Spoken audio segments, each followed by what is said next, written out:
Ladies and gentlemen, this video has one purpose: to understand what happens to the human mind just before an authoritarian system begins to break apart.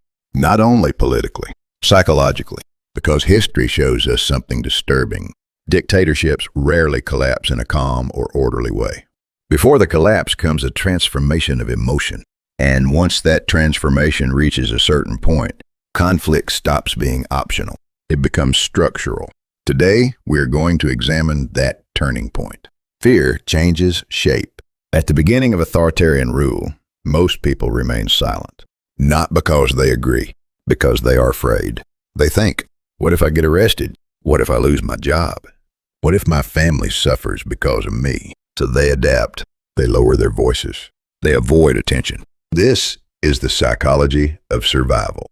But repression creates a paradox. The longer fear continues, the more emotional pressure accumulates beneath the surface. And eventually, fear begins to mutate. First into frustration, then into resentment, and finally into anger. This is the stage where ordinary citizens begin asking dangerous questions. How long are we supposed to tolerate this? Why does humiliation never stop? Why is silence demanded forever? At first, individuals complain privately. Then people begin finding each other. Small groups become communities. Communities become organized networks. Online forums become political ecosystems. Protests gain structure. Roles are divided. Messages become coordinated. At that moment, something extremely important changes. This is no longer simple dissent. It becomes resistance, the most dangerous moment in any regime. There is one sentence political psychologists repeatedly warn about. A crowd that no longer fears punishment becomes extremely difficult to control. Why? Because fearful crowds retreat. Fearful people obey dispersal orders. Fearful citizens avoid arrest. But once fear disappears, human behavior changes dramatically. People stop stepping back. They begin accepting risk. And when a population reaches that emotional threshold, the entire system enters a collision course. Because power reacts predictably. The government increases pressure. Police action intensifies. Censorship expands. Arrests become public examples. But something unexpected happens. Instead of restoring control, stronger repression often creates stronger resistance. This creates what conflict theorists call the mutual escalation loop. The mutual escalation loop. This is one of the most dangerous psychological mechanisms in political collapse. Here is how it works. The public protests harder. The government suppresses harder. The suppression creates more anger. The anger creates larger resistance. And then the government interprets that resistance as an even greater threat. So it escalates again. This cycle feeds itself.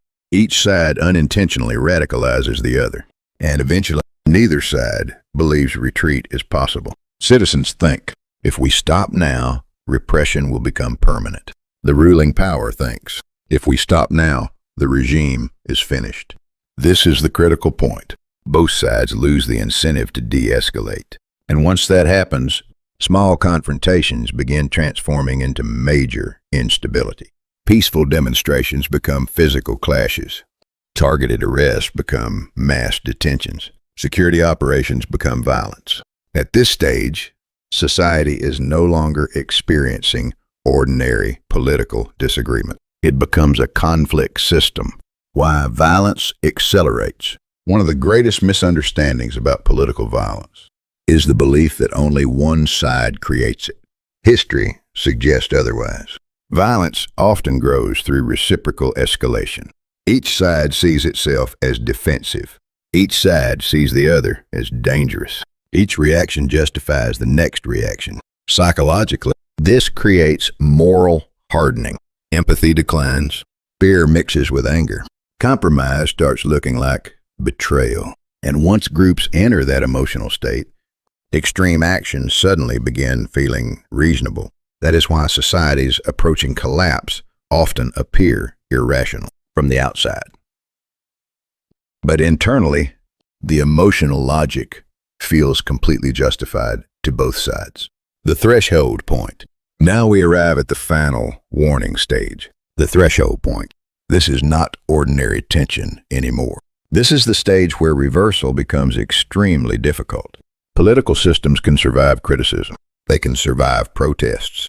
They can even survive economic pain. But systems become unstable when emotional trust collapses simultaneously across multiple layers of society. When fear turns into collective anger, when institutions lose legitimacy, when information spreads faster than control mechanisms, when hardliners dominate decision-making, and when both citizens and leadership believe surrender equals destruction, the probability of explosive confrontation rises dramatically. This is why ancient wisdom traditions often warned about ungoverned fear. Even the ancient Tibetan text, known as the Tibetan Book of the Dead, contains a psychological warning that still feels relevant today.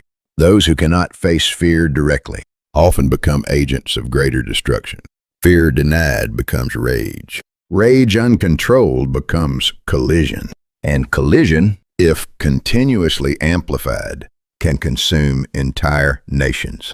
In the next episode of The Final Stage Before Dictatorship Collapse, Part 3, we will examine the exact moment societies cross the critical threshold, the warning signs that appear immediately before systemic breakdown, and why peaceful solutions become increasingly rare after that point.